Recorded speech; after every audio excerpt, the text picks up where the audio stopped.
অজান্তেই যেন মাকে দেখার পর চোখ থেকে অটোমেটিক জল পড়ে গেছে। মানে এত এত সুন্দর মা, কি বলবো। দেখো তোমাদের সাথেও তোমাদেরকেও দেখালাম। সব দর্শনার্থীরা মাকে দর্শন করার পরে এখানে সন্ধেবেলা ওই 6:30 7টা থেকে হয় তোমার যজ্ঞ আরতি হয়। তারপরে অনেকক্ষণ ধরে সন্ধ্যা আরতির পরে পুজো টুজো হওয়ার পরে ভোগ বিতরণ করে। ভোগ বিতরণ করতে করতে প্রায় 7টা 7:30 বেজে যায়।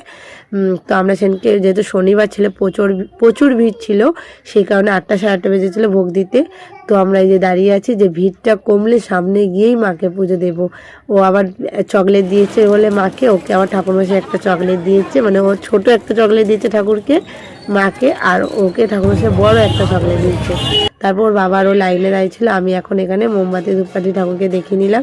আর তোমরা দেখতে পাচ্ছ তো আমি এটা দ্বিতীয় টাইম ঢুকেছিলাম যে দেখার জন্য। এখন সন্ধ্যা আরতি হচ্ছে, কাঁসর ঘণ্টা বাজছে, আর প্রচুর ভিড় হয়েছে। দেখো তোমরা একটু সন্ধ্যা আরতিটা শোনো।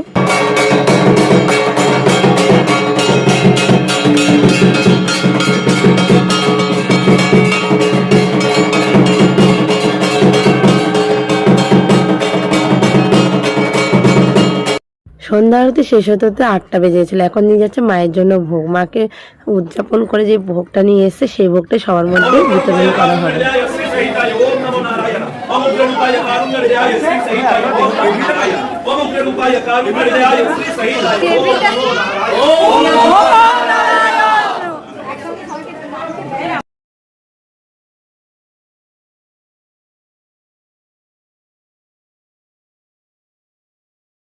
মাকে দর্শন করা, পুজো দেওয়া হয়ে গেছে, সন্ধ্যা আরতিও দেখা হয়ে গেছে। এখন যাচ্ছি ভোগের লাইনে। প্রায় 1.5-2 ঘন্টা ভোগের লাইনে দাঁড়ানোর পরে এত ভিড় হয়ে গেছে। তা আমাদের হাতে কুপন ছিল, কুপনটা নেওয়ার পর যাদের হাতে কুপন থাকবে তাদেরকেই আগে ভোগ দেওয়া হবে, আর যাদের থাকবে না তাদেরকে পরে দেওয়া হবে। তোমরা যারা যারা মন্দিরে, মায়ের মন্দিরে যাবে, তোমাদেরকে একটা ইনফরমেশান দিয়ে রাখি। যারা যারা মায়ের মন্দিরে যাবে, যেখানে তোমরা ডালি জমা দেবে, অবশ্যই ওখানে থেকে কুপনটা নেবে, নাহলে পরে ওরা দিতে চায় না। তখনই নিয়ে নেবে, তাহলে ভোগটা আগে পাবে, নাহলে সেই পরে আবার দেবে। মায়ের ভোগ যেন অমৃত, মানে মন প্রাণ ছুঁয়ে গেল ভোগটা খেয়ে।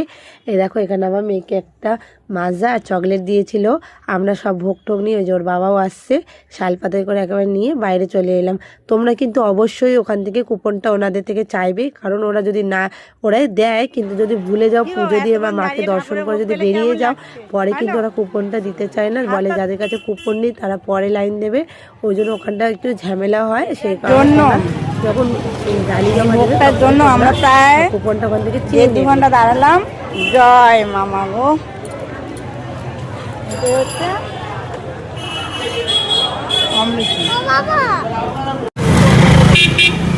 এখন আমরা